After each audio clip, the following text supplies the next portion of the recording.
La parole était avec Dieu et la parole était Dieu. Et si nous, aujourd'hui, comme nous sommes là, nous voulons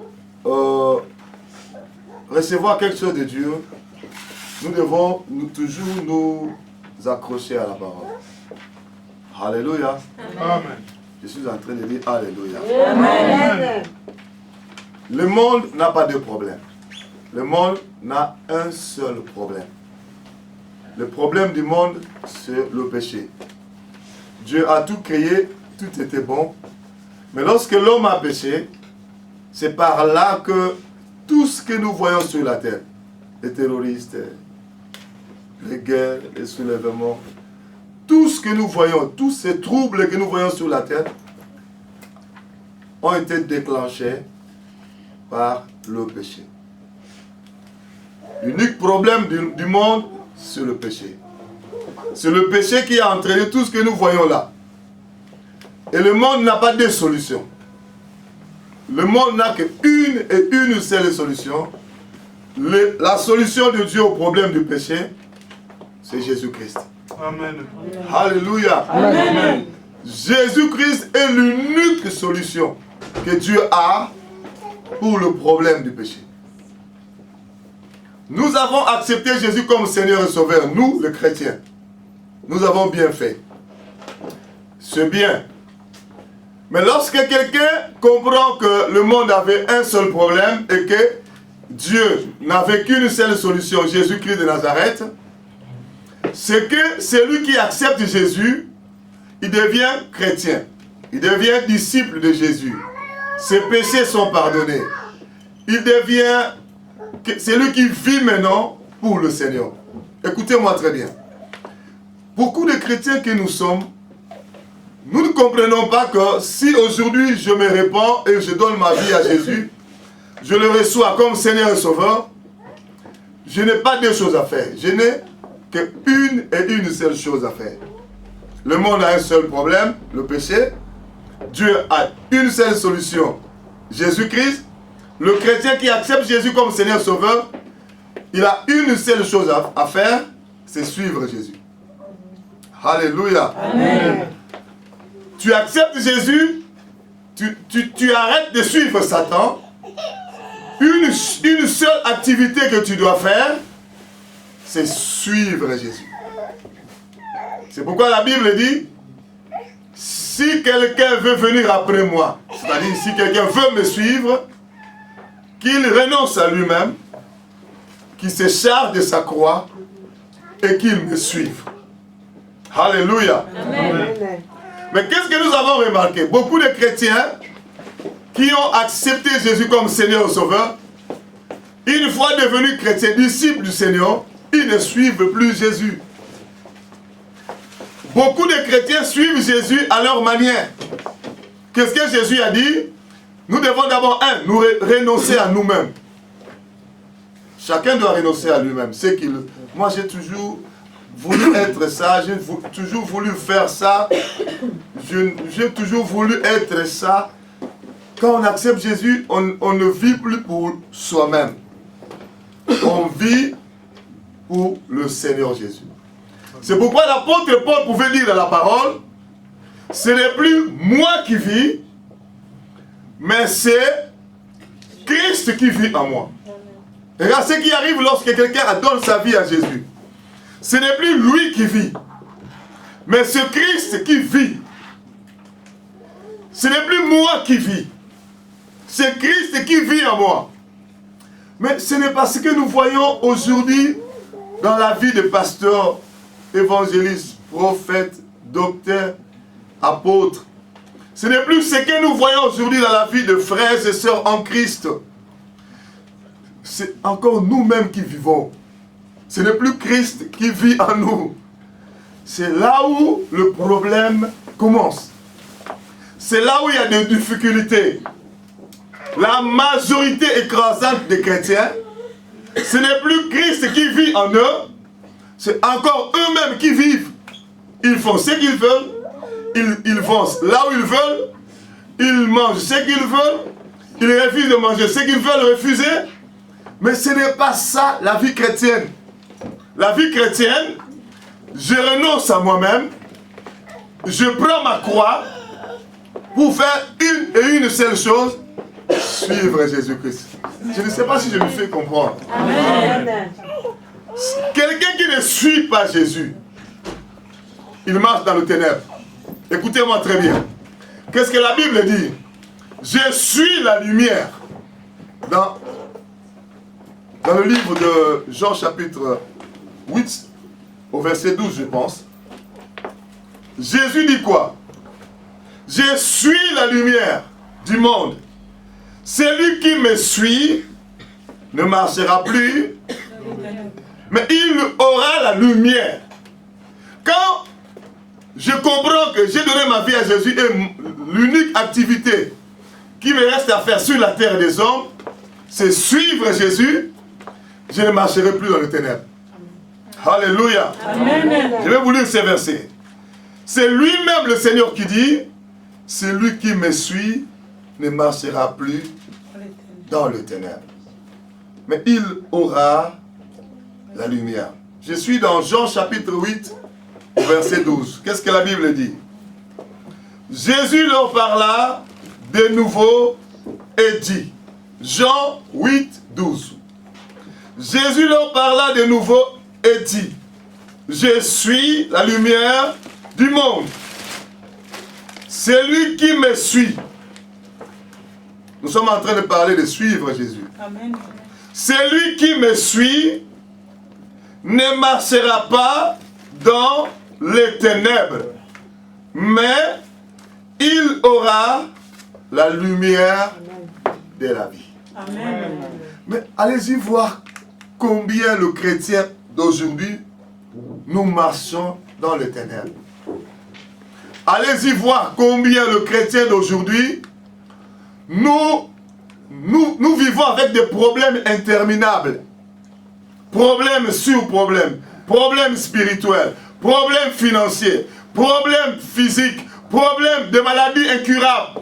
Les chrétiens qui marchent toujours avec des problèmes et des problèmes et des problèmes. Inondés par les œuvres des ténèbres. Pourquoi? Parce que nous sommes devenus chrétiens, mais nous ne voulons pas suivre Jésus.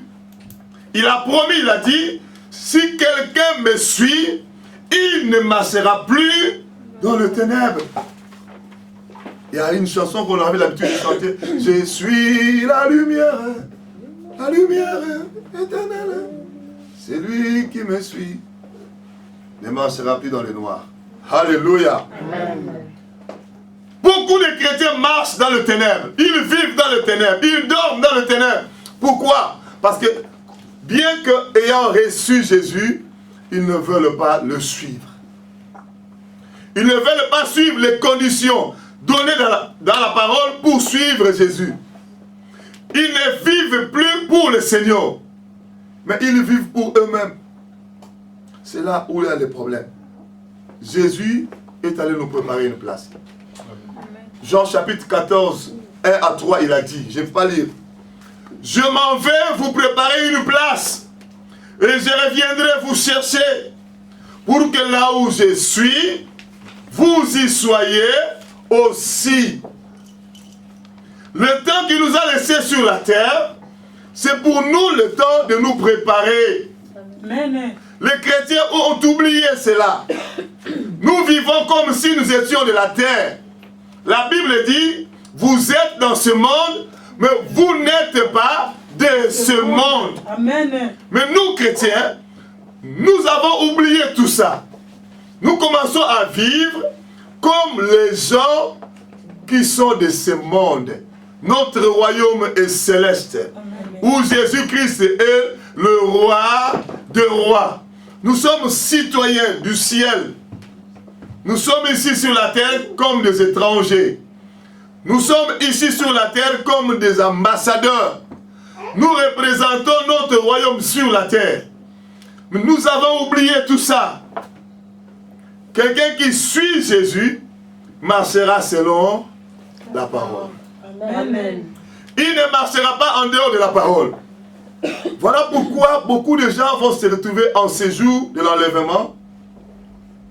Lorsque la trompette va sonner, beaucoup de gens se retrouveront abandonnés sur la terre.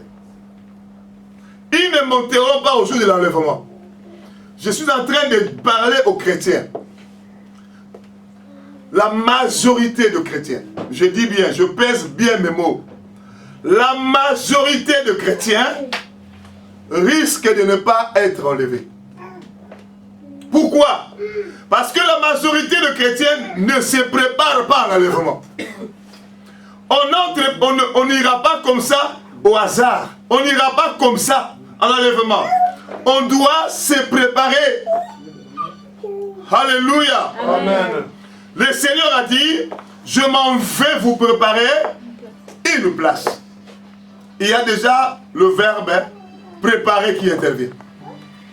C'est-à-dire, le Seigneur est en train de préparer cette rencontre-là, que nous appelons l'enlèvement de l'Église. Nous, en tant qu'Église, ce que nous devons faire également, c'est de préparer, de se préparer. Alléluia. Amen. De se préparer pour aller en séjour, l'enlèvement. Mais il s'avère que beaucoup de chrétiens n'aiment pas la préparation. Ils ne savent même pas qu'ils doivent se préparer. Ils n'aiment pas le message qui les prépare. Beaucoup de chrétiens vivent toujours avec un cœur aimant les choses de la terre. C'est là où il y a le problème. Je suis arrivé à une conclusion, que beaucoup de chrétiens ne seront pas enlevés. Maintenant, moi, je veux parler, prêcher la majorité, parce qu'il y a un groupe qu'on appelle de chrétiens. J'ai compris que la majorité ne sera pas enlevée. Il n'y a qu'une minorité de chrétiens qui seront enlevés, qui se préparent. Parce que la majorité d'églises ne prépare pas les chrétiens à l'enlèvement. La majorité, je vous dis, la majorité des églises prêchent les choses de la terre. Prospérité, délivrance, comme nous aussi, nous chassons les démons, nous faisons la délivrance. Mais Jésus aussi parlait de la délivrance. Il opérait des miracles. Mais il préparait son peuple à l'enlèvement. Qu'est-ce qu'il a dit? Son enseignement était comment? Repentez-vous, car le royaume est proche. Mais ça ne lui a pas empêché d'opérer des miracles. Ça ne lui a pas empêché de délivrer les gens. Ça ne lui a pas empêché de prophétiser. Ça n'a pas empêché à Jésus de guérir les gens. D'où vient qu'aujourd'hui, la majorité des chrétiens aiment seulement les choses que Jésus fait et ils n'aiment pas Jésus. Ils n'aiment pas la parole de Jésus. Sa parole était, repentez-vous, car le royaume. Le miracle, il utilisait pour attirer les gens dans le chemin du royaume. Mais nous prenons le miracle aujourd'hui comme priorité. Ça, ce n'est pas une priorité, le miracle. C'est un moyen que nous devons utiliser. Délivrance, guérison, miracle, prophétiser. Ce sont des moyens que Jésus nous a donnés pour convaincre finalement les gens, pour qu'ils empruntent le chemin du royaume. Alléluia. Amen. C'est pourquoi un jour Jésus était en train de dire, il a dit, malheur à toi, Bethsaïda, malheur à toi, Chorazin, car si les miracles qui ont été faits parmi vous étaient faits à Tyr et à Sidon, si ces miracles étaient faits à Sodome et à Gomorrhe, ils se seraient repentis. Alléluia. Amen. Parce que pour Jésus, il ne faisait pas le miracle comme objectif. Son objectif, ce n'était pas le miracle. Son objectif, c'était la repentance. Église du Seigneur, écoutez. Mais nous avons pris aujourd'hui le miracle comme priorité, comme objectif dans nos églises. Allez-y sur Internet, les pasteurs qui font le miracle. Il faut regarder les vues là. 300 000 vues. 40 000 vues. Allez-y voir les pasteurs qui font le délivrance, qui font parler les démons. Les démons s'agitent. Allez-y voir sur Internet. 47 000 vues. 150 000 vues. Même le chrétien, ils sont attirés à ces choses. Mais ils ne sont pas attirés aux choses essentielles qui les préparent à aller à l'enlèvement ce jour-là. Voilà ce qui me pousse à dire, à conclure, que la majorité de chrétiens ne seront pas enlevés. Moi, je suis en train de prier. Toi qui m'écoutes, toi qui auras la grâce de suivre cette vidéo, de te réveiller et de commencer à te préparer pour l'enlèvement. Amen. C'est ça ma prière pour toi. Amen. Parce que le jour de l'enlèvement, il y aura une choc, des problèmes terribles, des chocs dans le cœur, d'une manière terrible. Je vais vous expliquer ce qui va arriver pour les gens qui resteront le jour de l'enlèvement. Premièrement, tu seras choqué. Pourquoi choqué? Parce que tu es resté. Parce que tout simplement tu es resté.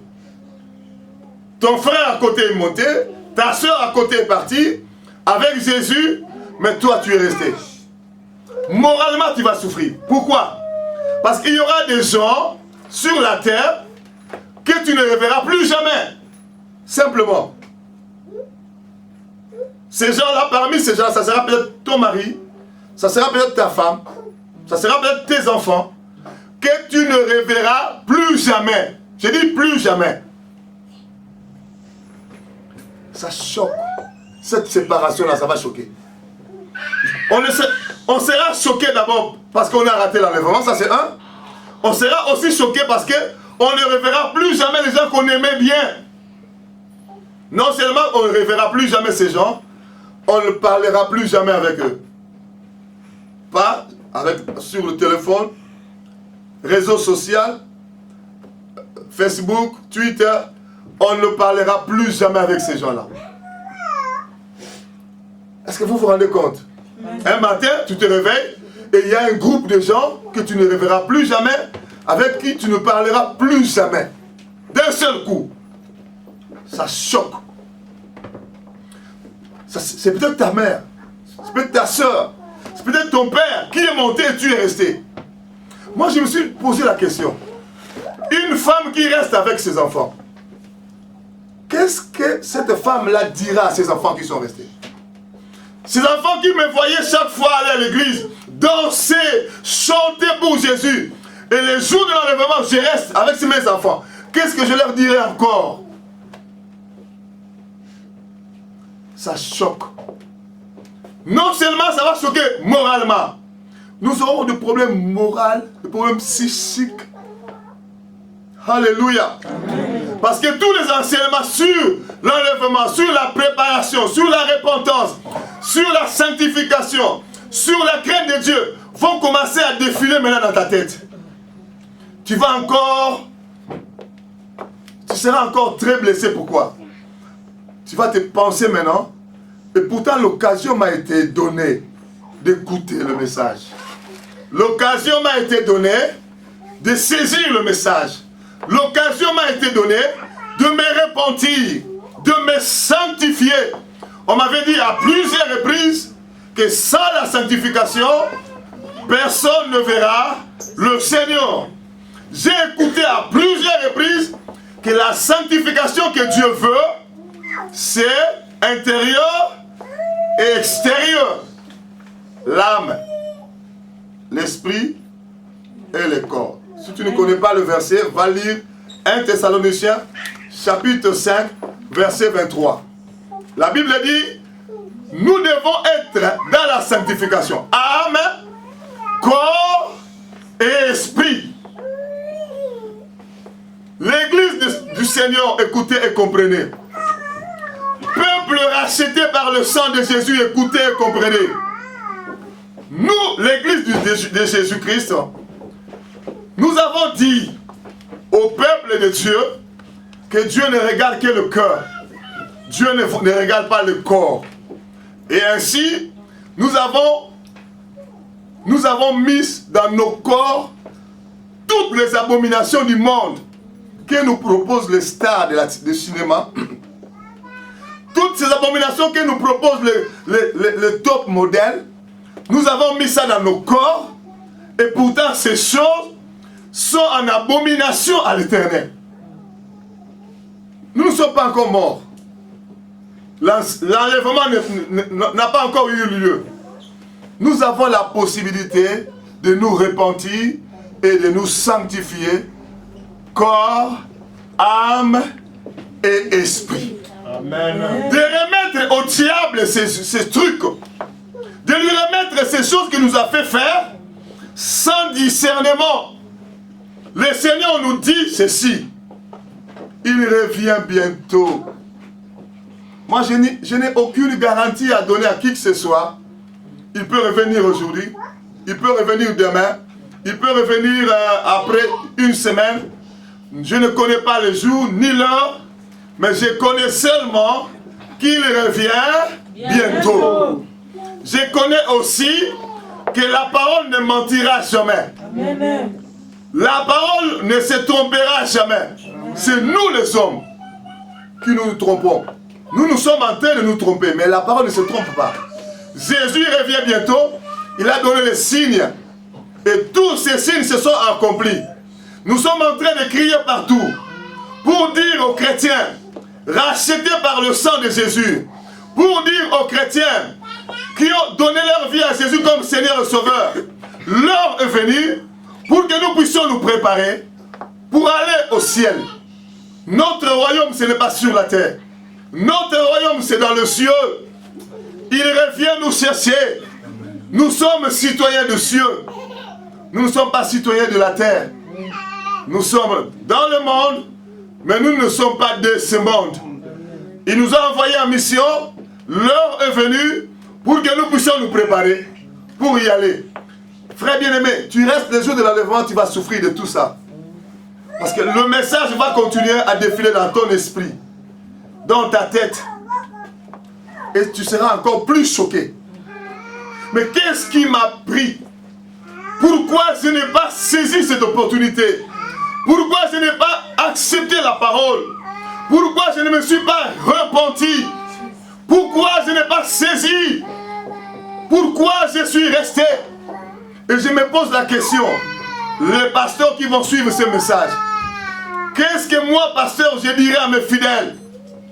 Après l'enlèvement, si je ne monte pas, et que le fidèle reste avec moi, est-ce que je saurais le regarder aux yeux et le parler encore?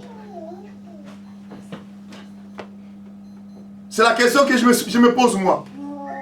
Et quel fidèle écouterait encore un pasteur rester le jour de l'enlèvement et qui vient, venons, on va prier? Qui va écouter? Moi, fidèle, je ne le ferai pas. Tu ne nous as pas enseigné la vérité, nous sommes restés, tu n'as encore rien à nous dire. Amen. Alléluia. Amen. Il y a beaucoup de pasteurs qui resteront avec leurs fidèles. Parce qu'ils se disent, si je dis la vérité à ces fidèles, ils ne vont plus venir à l'église. Brebis du Seigneur, fille ou fils du royaume, fuir l'église parce qu'on lui a dit la vérité, moi je ne pense pas. Là je ne crois pas. Fils ou fille de la rébellion, de la perdition, là je crois. Comme Judas était parti mourir. Mais les gens qui étaient appelés pour aller au ciel, ils aiment la vérité. Amen. Même si ça blesse, la souffrance du temps présent n'est pas comparable à la souffrance de l'enfer. Amen. Alléluia. Amen. La souffrance du temps présent n'est pas comparable à la gloire à venir. Amen. Pourquoi la Bible dit, là-bas Dieu essuiera nos larmes? Amen. Pourquoi il a dit ça? Parce que sur la terre, nous devons avoir des larmes. Amen. Alléluia. Amen. Là au ciel, il essuiera nos larmes. Il n'y aura plus de maladies. Il n'y aura plus de démons. Il n'y aura plus la crise économique. Il n'y en aura plus là-bas. Nous serons dans la joie, dans la paix. Nous vivrons avec le Seigneur, avec les anges. Nous vivons éternellement. Alléluia. Amen. Je suis en train de dire Alléluia. Amen. La souffrance de celui qui manque à l'enlèvement, ça ne sera pas seulement moral ou psychique. Il y aura aussi la souffrance physique. La souffrance physique. Lisons un peu la parole. Je suis à Apocalypse chapitre 13, verset 15. Apocalypse chapitre 13, verset 15. Je suis en train de lire Apocalypse 13, verset 15. Qu'est-ce que la Bible nous dit? Je lis au nom de Jésus. Amen. Amen. Ça, ce sont les choses qui...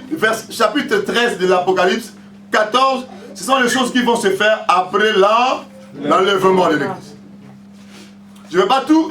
à la maison, tu peux lire tout le chapitre. Mais moi, je lis seulement quelques versets. Et il lui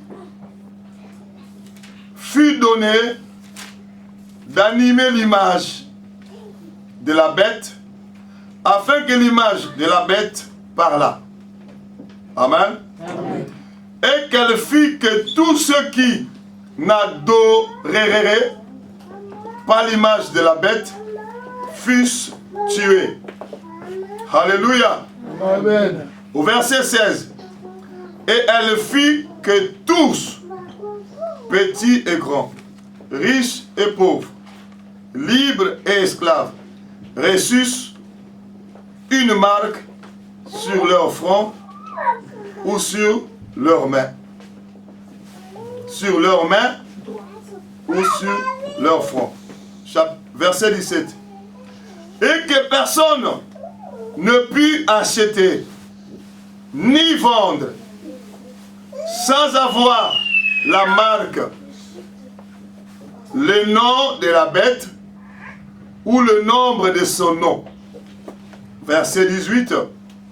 C'est ici la sagesse, que celui qui a de l'intelligence calcule le nombre de la bête, car c'est un nombre d'hommes, et son nombre est 666. Alléluia. Amen. L'enlèvement se passe maintenant.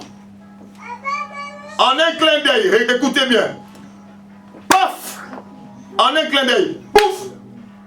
Le véritable chrétien qui se sont préparés sont partis avec le corps spirituel, le corps de gloire. Ils sont montés avec Jésus. L'instant qui va suivre, l'Église ne sera plus là. Le Saint-Esprit ne sera plus là. La grâce de Dieu ne sera plus là. Et le chrétien qui va rester, écoutez, il y aura un autre culte qui sera installé. Le faux prophète va faire l'image de la bête. Et l'image va bouger, il va parler. Cette image va parler. Et ils feront, après l'enlèvement, que toute personne vivant sur la terre puisse faire quoi? Adorer l'image de la bête. Et quiconque n'accepterait pas d'adorer l'image de la bête, il sera tué. Il y aura seulement deux choses. Ou tu adores la bête, ou tu es tué. Il y a une possibilité d'être sauvé après l'enlèvement. Mais la possibilité est que tu acceptes de mourir pour Jésus. Que tu acceptes d'être tué pour Jésus. C'est par ce moyen-là que tu peux avoir la vie sauve pour entrer. Tu n'entreras pas à l'enlèvement, mais il y aura un tour. Un autre tour viendra où on va te racheter ces gens-là pour aller. Mais je vais te dire une chose. Le diable sait aussi qu'après l'enlèvement, s'il tue quelqu'un qui s'accroche à Jésus, à la parole de Jésus, la personne est sauvée. Il le sait, oui ou non? Il le sait. Est-ce que vous êtes là? Amen. Et le diable, il te tuera facilement pour que tu ailles au ciel? Non. Non. Il va te torturer pour chercher, si c'est possible, à te gagner. Il peut te trouer l'œil là. Il peut t'arracher l'œil. Il peut te couper le doigt. Il peut faire des choses de torture terribles pour que tu ne dises finalement, non, je ne saurais pas vivre comme ça. Donnez-moi la marque au front 666 à ma main pour que je vive tranquillement. Nous qui serons enlevés, parce que moi je sais que je serai enlevé. Je ne sais pas quant à toi, qu'est-ce que tu imagines. Nous qui serons enlevés, nous sommes enlevés par la grâce de Dieu. Le sang de Jésus a coulé pour nous. Il nous a rachetés. Nous suivons Jésus pas à pas dans la sanctification, dans la crainte de Dieu. Nous avons le vêtement de la fête et nous sommes enlevés. Mais celui qui va rester le jour de l'enlèvement, ça ne sera pas le sang de Jésus qui le sauve, mais il est sauvé parce que son propre sang est tombé sur la terre. Mais le diable ne te laissera pas mourir comme ça, parce qu'il sait que quand tu meurs comme ça, tu iras où? Au ciel. Mais il ne va pas te laisser. Je t'informe. Quand tu dis non, si je reste le jour d'enlèvement, je vais accepter qu'on me tue facilement comme ça, j'ai droit au ciel. Qui te tuera facilement? Qui te tuera facilement? Mais avant d'abord de mourir, de venir te tuer facilement comme tu prétends faire après l'enlèvement. Mais quand tu resteras, tes enfants chercheront à manger, oui ou non? Oui. Toi-même, tu vas manger, oui ou non? Oui. Avant qu'on ne vienne sur toi pour chercher à te tuer, pour que tu ailles au ciel comme tu as prévu là. Parce qu'il y a des gens qui disent comme ça. Après l'enlèvement, je vais seulement accepter qu'on me tue pour que... C'est-à-dire, maintenant là, il veut vivre charnellement, vivre comme là, dans le monde, pour qu'après l'enlèvement, ils viennent récupérer. Qui te dit que tu sauras? Les enfants n'ont pas à manger. Et ils commencent à pleurer. Qu'est-ce que tu vas leur dire? Acheter ou vendre, il faut qu'on te donne la marque de la bête. La marque 666. Qu'est-ce que tu mangeras entre-temps, avant qu'on vienne sur toi pour te demander si tu veux encore t'accrocher à Jésus ou pas, pour qu'on vienne te torturer, pour qu'on vienne finalement te tuer. Avant, qu'est-ce que tu vas manger alors? Si c'est en hiver, est-ce que tu vas payer, on appelle ça quoi? L'électricité, le gaz, tu vas payer avec quoi? Acheter et vendre, il faut que la marque te soit donnée. Qu'est-ce que tu diras à tes enfants d'abord? Tu ne veux pas te préparer pour aller à l'enlèvement à cause de la voiture. Parce que je ne vais pas donner mon argent à Jésus pour m'acheter une belle voiture. Une voiture Mazda. Mazda combien? 5. Mazda 5. Alléluia. Amen. Mais je vais vous dire une chose. Après l'enlèvement, ma voiture, je ne l'utiliserai plus. Est-ce que vous comprenez ça? Amen. Parce que pour acheter ne fût-ce que l'essence, le carburant, il faut faire quoi? Marque de la bête. C'est-à-dire qu'il y a des voitures, il y a des maisons, il y a des choses qu'on n'utiliserait plus juste après l'enlèvement. Si on veut être sauvé.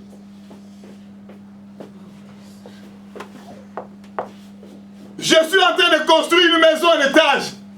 Je vole la dîme. Je ne paye pas, donne pas les offrandes. Je ne soutiens pas l'œuvre de Dieu. Je ne soutiens pas le veuve, ni les orphelins. Je ne soutiens pas le pauvre. Je m'accroche aux richesses de la terre. Construire une maison, c'est bien. Mais si tu rates l'enlèvement, la maison là, tu ne vas plus utiliser. Ou alors, tu utiliseras la maison avec la marque de la bête. Je suis en train de dire Alléluia. Amen. Comprenez, bien-aimés. Je ne veux pas prendre part à l'enlèvement à cause de ma femme, mon mari. Parce que ma femme ne veut pas ceci. Parce que mon mari ne veut pas ceci. Après l'enlèvement, vous restez. Amen. Même les livres, vous n'allez plus arranger. Est-ce que je viens de dire à ma femme, arrange les livres, on va dormir calmement? Hein? Ça sert à quoi? Je pleure. Alléluia. Amen. Je parlais avec le pasteur quand on venait. Moi je dis, si vous avez beaucoup d'enfants et qu'il y a des enfants qui pleurent, nous avons fait. Les enfants ne vont pas comprendre ça, ils veulent manger. Qu'est-ce que tu feras alors? Tu diras, sacrifions un enfant qu'il a acheté, qu'on lui donne une marque, comme ça je vais rester avec 5 enfants. Hein? Qu'est-ce qu'on va faire? Ou bien, tu te dis, non, j'ai la provision dans ma maison. Ça va faire combien de jours? Et lorsque la provision sera finie, et qu'est-ce que tu feras? Frère bien-aimé, ne pense pas que être sauvé après l'enlèvement, c'est facile. La grâce de Dieu est là. Elle est disponible. Nous ne payons rien. Nous écoutons seulement la parole et nous prenons la décision d'obéir. Et nous sommes sauvés. Amen. Mais après l'enlèvement, ça ne sera pas le cas. Mais imagine que tu t'es retrouvé, tu ne sais quoi à Soissons, et tu n'as pas le billet de retour. Et tu vas payer ton billet de retour pour rejoindre tes enfants à la maison. Déjà, en achetant le billet là, il faut faire quoi?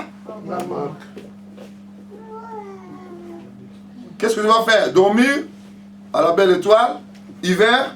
Qu'est-ce que tu vas faire? Faire le pied de Soissons jusqu'à Paris chez toi à la maison? Et qu'est-ce que tu vas faire? Chercher la maison de quelqu'un qui peut t'héberger?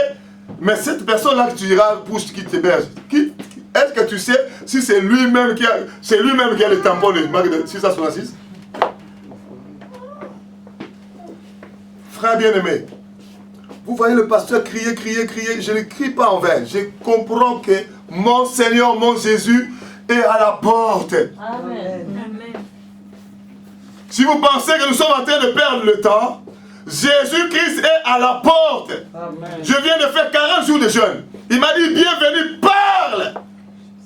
Partout où tu iras, dis aux chrétiens, aux pasteurs. Il y a même des pasteurs que je vois individuellement.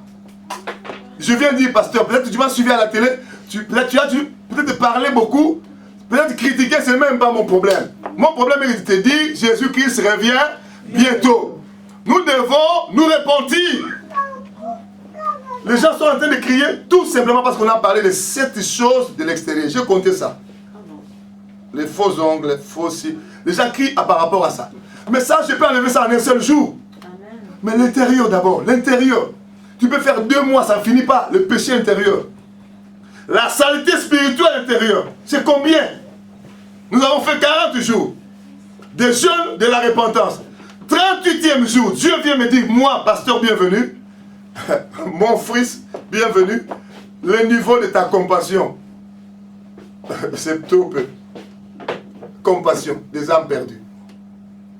Ce que moi j'attends comme compassion, ce que tu as, c'est trop peu. C'est-à-dire 38e jour de jeûne, nous avons déjà jeté les ongles, tout. Même mes enfants, j'ai jeté tout. Nous avons fait des sacs et des sacs jetés. Mais 38e jour de jeûne intérieur, ils nous reprochent toujours des choses sur lesquelles nous devons nous repentir. Et après 40 jours, qu'est-ce que moi j'ai dit? Non. Seigneur, s'il y a d'autres choses dans nos cœurs que nous devons enlever pour nous repentir, révèle-nous. Nous ne voulons pas rester. Mais toi, tu croises les mains, tu dis parce qu'on m'a dit d'enlever les faux, les ongles, tout ça. Je ne fais rien du tout, mais tu te trompes. Tu te trompes. La repentance que nous devons faire, l'extérieur, ce n'est même pas 5%. Et puis c'est facile à enlever. Mais l'intérieur, la haine que nous avons, l'hypocrisie que nous avons, comment on appelle ça? L'ingratitude que nous avons, les mauvaises pensées, l'impudicité, toutes ces choses que nous avons, nous devons nous repentir. Et ce qui est pire, nous ne devons pas seulement nous repentir du péché actuel. Il y a aussi des péchés passés qui ne sont pas effacés dans le livre de souvenirs, que nous devons nous repentir, sur lesquels nous devons nous repentir. Ça demande vraiment un programme. Je suis dans la prière, dans la présence de Dieu, qu'il me révèle encore des choses que j'ai oubliées, susceptibles de m'empêcher d'entrer le jour de l'enlèvement. Parce que nous comprenons que c'est vraiment un programme. Ce n'est pas seulement enlever les soucis, et puis je commence à crier. Non. Nous devons nous préparer. Les frères et sœurs en Christ, que ne vous trompe pas. Celui qui te parle chaque fois au téléphone, il pense que moi je peux enlever toutes ces choses-là. Ça, ce n'est même pas 5%. Ce n'est même pas 3% des choses que nous avons enlevées. L'extérieur. Même pas 3%. Le jour où tu resteras à l'enlèvement, peut-être la personne là ne sera pas à tes côtés. Amen. Tu te retrouveras, je sais pas. Même, je parle de Soissons, c'est loin. Même si tu te retrouves ici à Défense, Colombe, et que tu habites Torcy, qu'est-ce que tu vas faire? Faire le pied ici jusqu'à Torcy. C'est facile, hein? Je me demande si c'est facile. À Fresnes. Même à Fresnes, c'est loin.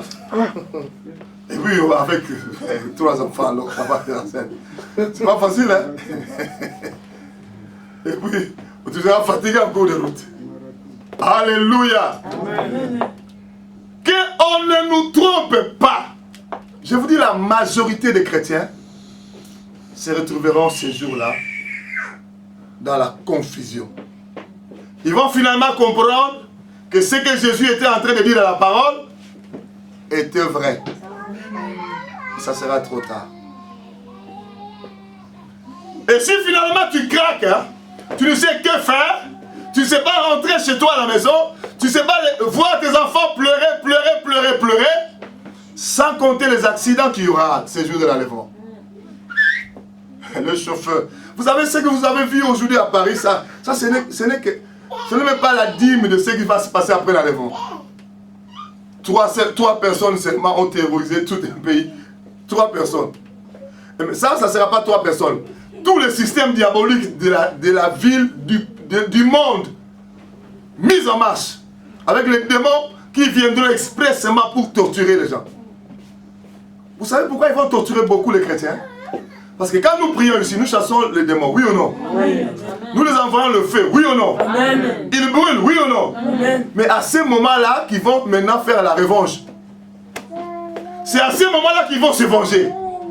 Toi, tu m'as envoyé 1000 fois le feu. Toi, tu as consumé mes trucs. Tu as envoyé 1000 fois le feu dans le monde des ténèbres. C'est toi vraiment qu'on va torturer. Mais actuellement, là, quand nous sommes en train de parler aujourd'hui, la torture ne viendra pas seulement après l'enlèvement. Cette torture a déjà commencé. Allez-y chez l'État islamique. Les chrétiens qui sont là, on est en train de les décapiter. Est-ce que vous êtes là? Amen. Au Nigeria, les Boko Haram, ils prennent les chrétiens. Ils ont pris 200 jeunes filles qui ne connaissent pas les hommes. 200. Vous n'avez pas suivi ça à la télé? Oui. Les chrétiens, ils ont violé certains, ils ont marié de force d'autres, ils les ont convertis de force. Tu veux toujours Jésus ou tu refuses Jésus? Je veux toujours Jésus. On te tue. Ça se passe actuellement. Mais actuellement, il y a quand même la loi, il y a quand même le Saint-Esprit, il y a quand même toutes ces choses-là. Mais déjà, bien aimé, écoutez. Écoutez, bien aimé. Il y a la loi, il y a la démocratie, il y a le Saint-Esprit, il y a l'église, il y a des prières, mais on torture déjà les chrétiens. Mais qu'adviendra-t-il après l'enlèvement? Où l'église ne sera plus là, où les prières de saints ne seront plus là, où le Saint-Esprit ne sera plus là, où la grâce ne sera plus là. Il n'y a que démon sur démon. Ça sera pire que ce que nous sommes en train de voir. Frère bien-aimé, je te dis la vérité au nom de Jésus. Je ne peux pas me prosterner devant toi. Parce que je suis chrétien. On adore que le Seigneur. Amen. Mais je t'en supplie, ne sois pas pressé pour rejeter la parole du Seigneur. Tu regretteras amèrement ces jours-là. Tu comprendras finalement que ce qu'on me donne comme parole était vrai. Mais ça sera trop tard. Tu vas affronter l'adoration de la bête, la marque de la bête ou la mort. Mais je te dis que Satan ne donnera pas la mort facilement. Tu chercheras la mort toi-même, elle ne viendra pas. Tu attendras qu'ils viennent te tuer, mais ils ne te tueront pas facilement. Ils te tortureront. Ils te pousseront à renier Christ, à accepter la marque, mais pour qu'il y ait le jugement éternel de Dieu sur toi. Lisons un peu Apocalypse chapitre 14, versets 9 à 11. Quelqu'un peut m'aider dans la lecture? Apocalypse 14, 9 à 11. Qu'est-ce que la Bible dit dans Apocalypse 14, verset 9 à 11? Amen. Et un troisième ange. Écoutez ce qui va se passer. Un troisième ange Les suivit. en disant d'une voix forte. Il a parlé d'une voix forte. Si quelqu'un adore la bête et son image et reçoit une marque sur son front ou sur sa main, il boira lui aussi du vin de la fureur de Dieu, verser son mélange dans la coupe de sa colère. Et il sera tourmenté dans le feu et le soufre, devant les saints anges et devant l'agneau. Et la fumée de leur tourment monte au siècle des siècles, et ils n'ont de repos ni jour ni nuit, ceux qui adorent la bête et son image, et quiconque reçoit la marque de son nom. Alléluia. Amen. Voilà maintenant le sort de ceux qui vont accepter après l'enlèvement de prendre la marque de la bête. Marque 666. Et il y a la colère de Dieu qui attend ces gens-là. Si je n'arrivais pas à supporter que mes enfants souffrent, que ma vie souffre, que je sois torturé de la sorte, et s'il m'arrivait d'accepter finalement la marque, mais il y a une autre souffrance qui t'attend maintenant. La Bible dit quiconque adorerait la bête, et quiconque prendrait la marque sur sa main et sur son front, il boira la coupe de la fureur, de la colère de Dieu. Il boira du vin sans mélange. Les gens qui ont expérimenté, il y a des gens que Dieu a amenés là-bas pour voir ce qui se passe en enfer. Ils ont dit, une coupe c'est comme l'acide. Quand tu prends, ça brûle même les intestins, même ça brûle comme ça et puis ça commence à sortir.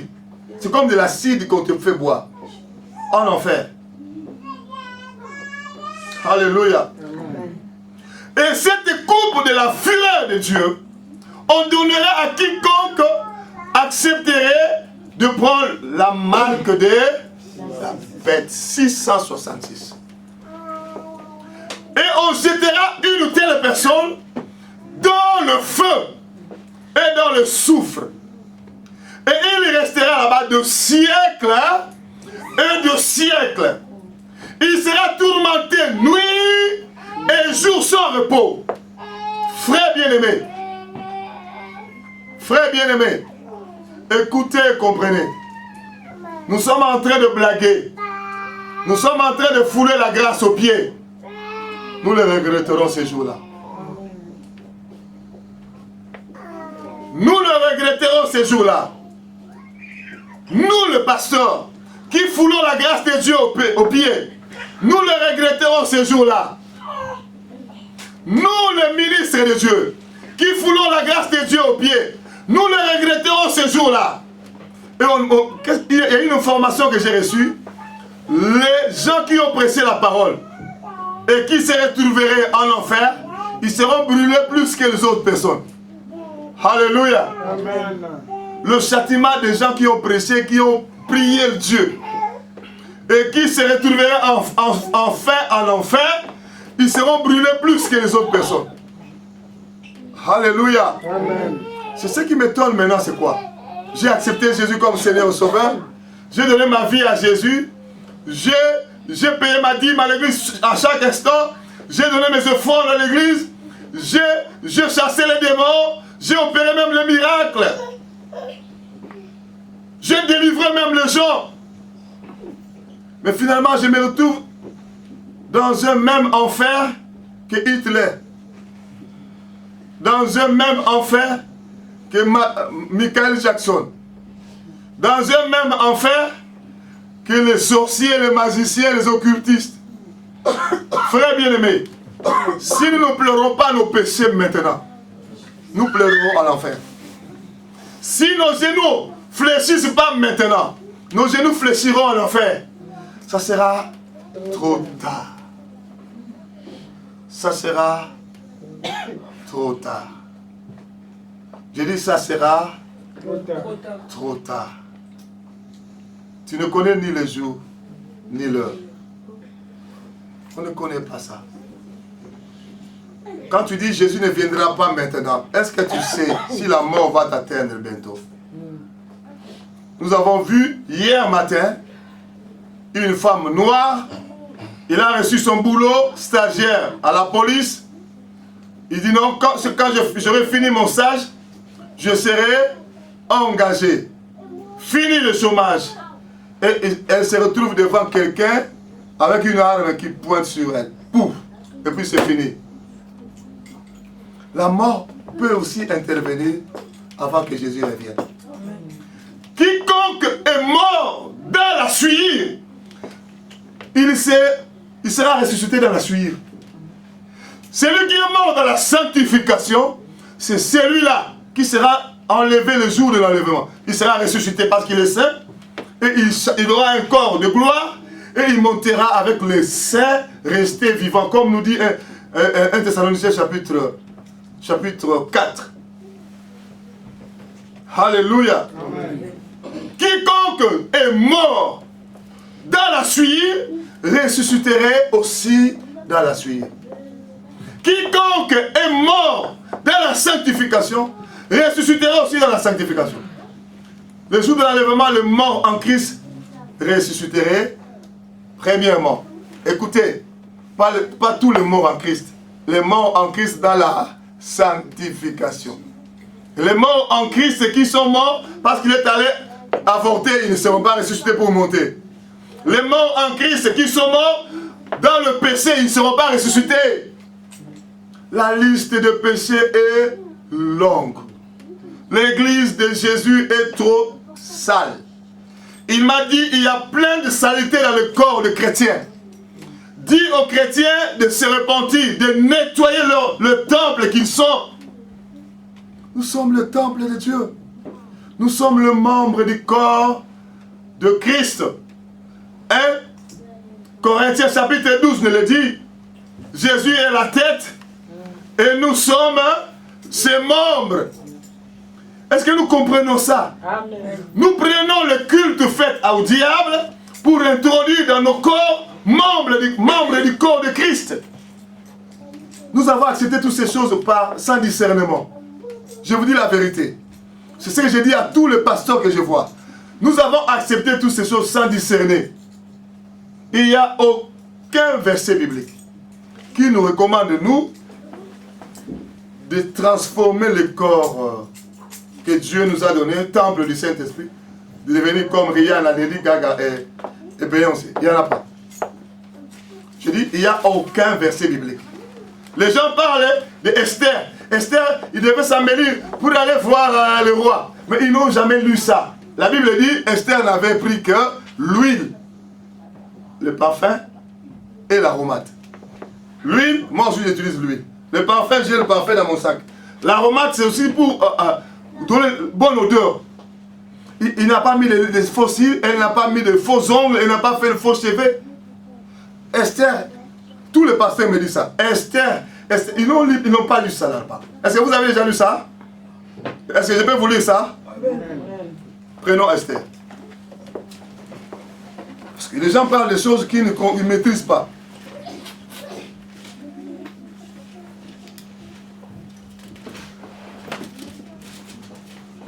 Les choses que nous ne maîtrisons pas, nous parlons. Jésus est vivant. Amen.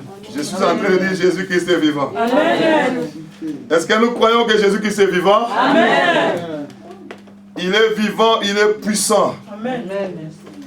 Je pense que ça doit être Esther chapitre 2, je pense.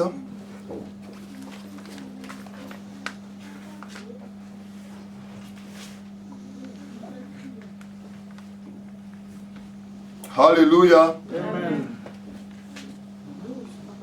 Verset 12.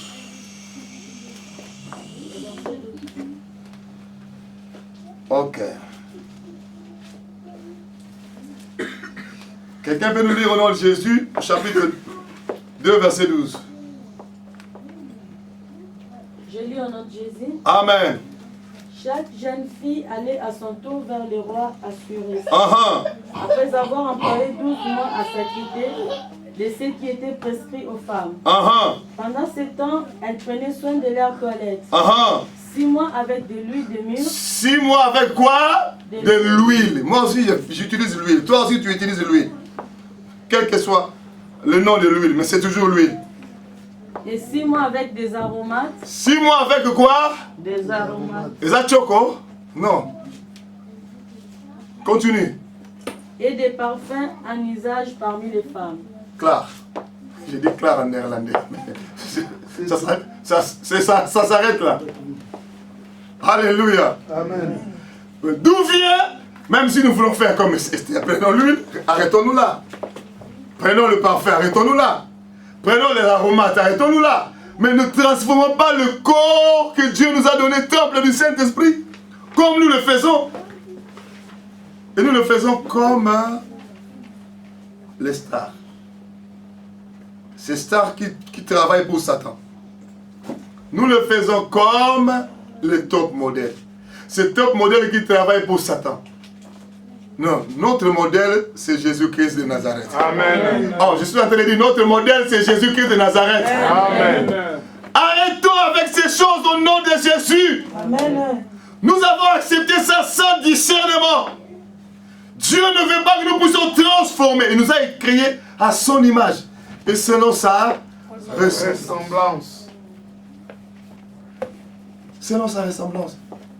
Alléluia. Amen. Je suis en train de dire Alléluia. Amen. Les iniquités intérieures, les iniquités extérieures, nous devons remettre ça au diable. Par une repentance totale, par une repentance profonde, par une repentance dedans et dehors, et la confusion ne sera pas notre partage les jours de l'enlèvement. Amen. Nous n'allons pas affronter l'épreuve de la marque de la bête. Nous ne serons pas torturés par Satan pour chercher à nous gagner, à nous faire renier Jésus. Nous n'affronterons pas cela. Nous n'aurons pas à rougir devant nos enfants, devant nos fidèles de l'église. Un mari qui a toujours été colérique parce que sa femme veut se repentir. Il y a des cas comme ça. Mari colérique parce que sa femme se repent. Mais ce jour-là, elle n'arrangera plus le lit pour que vous puissiez dormir. Vous dormirez chacun sous, je ne sais pas sur le lit ou bien je ne sais pas si sous un armoire pour se cacher. Les choses pour lesquelles nous rejetons l'enlèvement, nous ne serons plus en mesure de jouir à cela. Alléluia. Amen. Les choses pour lesquelles nous raterons l'enlèvement, après l'enlèvement, nous n'utiliserons plus ça. Est-ce que moi je me fais comprendre? Amen. Chrétiens, écoutez. Les choses pour lesquelles nous méprisons l'enlèvement, la grâce de Dieu pour l'enlever. Les choses qui nous feront rater l'enlèvement, malheureusement nous n'utiliserons plus après l'enlèvement. Parce que ce sera déjà l'épreuve de la marque de que celui qui a les oreilles pour entendre, fermons nos yeux.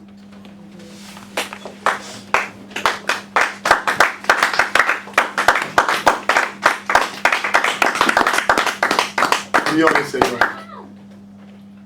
Sois glorifié. Yeswa bengi ngaina Yeswa bengi